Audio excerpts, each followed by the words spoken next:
It's probably no surprise to you if I say that the people behind the Acolyte, behind Star Wars, have no idea what Star Wars is. They don't care.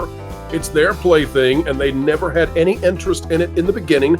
They have no interest in it now. They only care about using it as a vehicle for their propaganda. Today, folks, we're going to go through interviews that show you they are completely and utterly clueless when it comes to the property they're supposed to care about.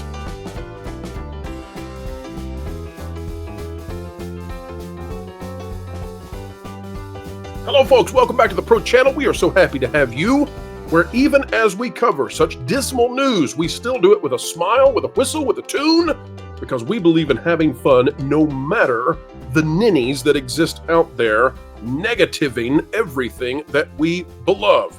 Now, folks, today we're going to look at Star Wars, and in particular, the interviews with the cast, the crew, the showrunner, all of them, folks. Clueless, utterly clueless about Star Wars all the way up to Dave Filoni. It's no surprise. Kathleen Kennedy doesn't care about this franchise. No one does who's taking care of it. They're not taking care of it. Let's dive into the interviews so you can see just how bewilderingly stupid they are. Here we go, folks. Well, Vernestra comes with a purple lightsaber, and they don't actually mean anything. However, a lot of fans have decided meanings behind them. That's right, folks. It doesn't matter if a lightsaber is green or blue. Doesn't matter if it's red. Doesn't matter if it's yellow. None of it matters. None of it matters. Nobody behind Star Wars ever tried to make these things matter. Fans just made it up in their minds. There's no books. There's no lore. There's no nothing. The color of lightsabers means absolutely nothing. Ignore that all the bad guys use red lightsabers. That was just silliness. That was just your imagination. You're colorblind and didn't know it. So if that's useful to playing your Jedi, then it's useful. It was useful for Charlie. It's very useful. I love Charlie's it. from Juilliard. Yeah, he went to Juilliard, so it's sort of a big deal. I like to find all the information that's available. Yeah. Too bad it didn't matter. Oh, fancy that. Wonder if they taught him that at Juilliard. Let's take a look from Leslie Headland, the showrunner and former personal assistant to one Harvey Weinstein, and find out what she thought about making the Acolyte. I was the most excited about the journey and the turn, the character turns of all of the cast. It was the most important thing to me, that it felt like a personal story that just happened to take place in the Star Wars world. It just happened to take place in Star Wars. It's just a coincidence. You could have done this for any franchise, any old franchise at all. Star Wars, what's that? Oh, it's the layer, the veneer we'll put on top of this story so that we can use it to put it out to people who would otherwise never watch anything that these people do, just like all the other stuff that Leslie Headland has ever done, outside of course, being in close proximity to Harvey Weinstein, which she is mostly well known for, although I wouldn't put the word well with anything to do with her or Harvey Weinstein. So I started there and then started peppering all the Star Wars into it. And that was really fun as a fan, because I started to slip in certain things that I've always wanted to see in live action. So to be the first person to do a couple of those Easter eggs is really exciting. It's like making chili and then putting an icing on top of your chili, the word gumbo. It's gumbo, see? It's gumbo. It's not chili, it's gumbo, says Leslie Headland about Star Wars. It's not a Star Wars story. It's her own personal story, brought forth from someone who says that she identifies most with the Sith. Of course, she also says as a child that she looked up to Ursula, which is totally normal child behavior. Let's listen in and see how the other actors all know so much about Star Wars and the Acolyte.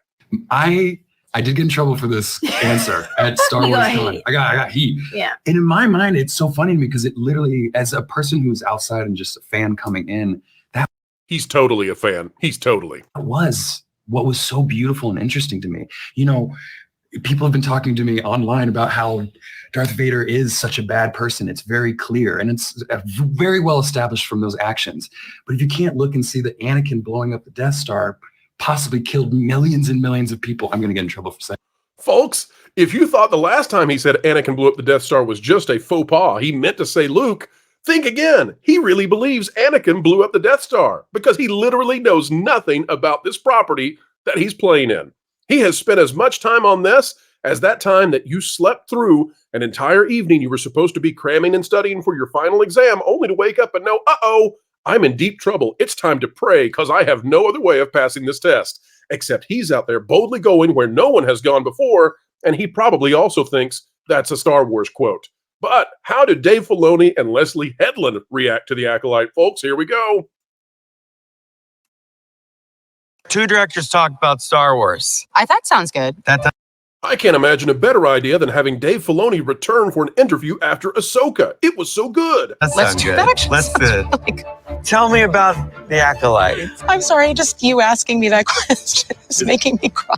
She looks like she's about to cry because she says she's about to cry.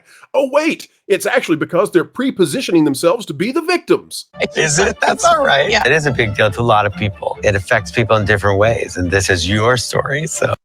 Sorry, Star Wars Theory, but you're not allowed to cry. Oh, by the way, it's also not her story. You know why? Because she's writing a story that takes place inside a galaxy far, far away. It's part of the biggest franchise, at least it was 10 years ago, until these folks destroyed it. So when you write a story for such a thing, you have to write it in a way that fits and molds to the source material. Oh, but she's not going to do that, of course, because it's her story. Because they don't care, because they'll destroy every possible avenue of economy that this franchise could have ever had. Oh. What I was interested in examining were the Sith. I can't believe that Harvey Weinstein's former personal assistant is obsessed with the Sith. Call me shocked. The master-apprentice dynamic. I can't believe that the former personal assistant to Harvey Weinstein is obsessed with master and apprentice relationships. Color me amazed. If the apprentice is craving the master's power, then at some point he must recruit his apprentice Just as Harvey recruited me. to overthrow the master. Yeah. And that You've been overthrown because you're in jail, Harvey. is the Acolyte. Right. Who trained you? You don't wake up thinking you're evil Leslie Headland doesn't wake up thinking she's evil. or that you're the bad Sure. guy, She doesn't wake up thinking she's the bad guy. as explored by George and Anakin. Yeah, I don't think Anakin ever thinks he becomes evil. Anakin never actually decides to join the dark side, says Dave Filoni. I In agree. life, And I you think know. a lot of the characters in the Acolyte have to convince themselves that they're Doing the right thing. doing the right thing. Which is also what the employees of Lucasfilm have to do every single minute of the day, as they know they have serious cognitive dissonance and regret. You know what? We can't go any further with this because it's just too awful. So, folks, I know this is a short one. I know it's a strange one. I know that it's more, what would we say, satirical than usual. But there's no other option than to laugh at these people, to joke and to mock, because they know absolutely nothing of the property that they're supposed to be taking care of. And that's why Star Wars is no longer what it was. That is why they have devastated the economy surrounding Star Wars. That is why thousands of people do not have jobs who would have otherwise had jobs with Star Wars, because these people are crazy ideologues who either are totally ignorant of that which they are participating in, or they're the kind of people who have participated in things that are awful, and they should be let nowhere near anything to do with kids or families or entertainment. And yet here we are, and they are being allowed to herald in their vision. What they probably should be doing instead is seeking penance for the grave damages done in the past. Folks, I give no desire to watch this, and I suggest you don't watch this. And I rarely, if ever, give an active stance on not watching something. But the people behind this, they hate you. At least I believe they do. And I don't see why we should reward them. I'm going to watch this because I must. I have to review this. It is a piece of media that needs to be reviewed. And after I watch it, after I review it, I'm going to do an after party, 10 p.m. Eastern Tuesday evening, where we'll give thoughts on the first two episodes. We know the third episode is where they're going to destroy Star Wars, though. But folks, I'm here to tell you, you don't have to watch it. I'm going to suffer through this so you don't have to. And then I'm going to give you my assessment. And it would be a great world if the only people who watch this are people who are reviewing it. Because I think the people behind this actively don't care. If they cared about this art, if they cared about this franchise, if they cared about this world, and if they believed in putting forth good morals, then I would say that we need to pay attention to it. Because almost never do I ever say to not watch something. But when it comes from people such as this, who have done the sorts of things that they have done, I'm done with them. All right, folks, that's the video for this afternoon. We've got more videos on the way today. Keep your eyes open and be watching out. Don't forget that the Pro Show is live Tuesday at noon Eastern.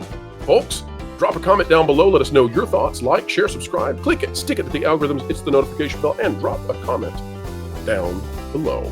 Folks, wherever you are and whatever you're doing, keep learning, keep growing, and no matter the stupidity you see, no matter what they do to your franchises, no matter if they preen and preach about their morals when you know there are none behind that screen, keep having fun.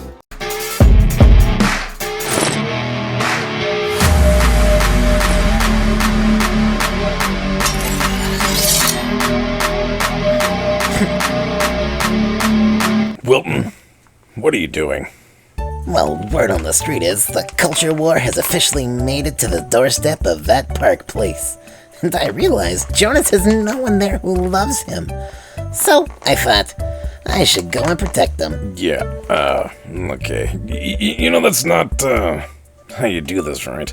Do what? Fight? Don't worry, Floral. I will not be intimidated by a criminal threat. Threat? Wilton, don't be ridiculous. What does it matter to me? I have only one life to lose. I mean, I totally expected you to die walking into traffic, but, They may take our lives, but they'll never take our freedom! Okay, just stop. This is just nonsense. You already have one of the easiest and most effective tools and weapons at your fingertips. My axe? No. The truth. Stay smart and ready to tell and share the truth by keeping up to date with WDW Pro, That Park Place, as well as Valiant Renegade. And Jonas? I mean, he does things with Vash, and that's not very reassuring. That's like putting two helpless chipmunks into a piranha pond. That's neither true nor accurate. Unlike the team from That Park Place. Sue me.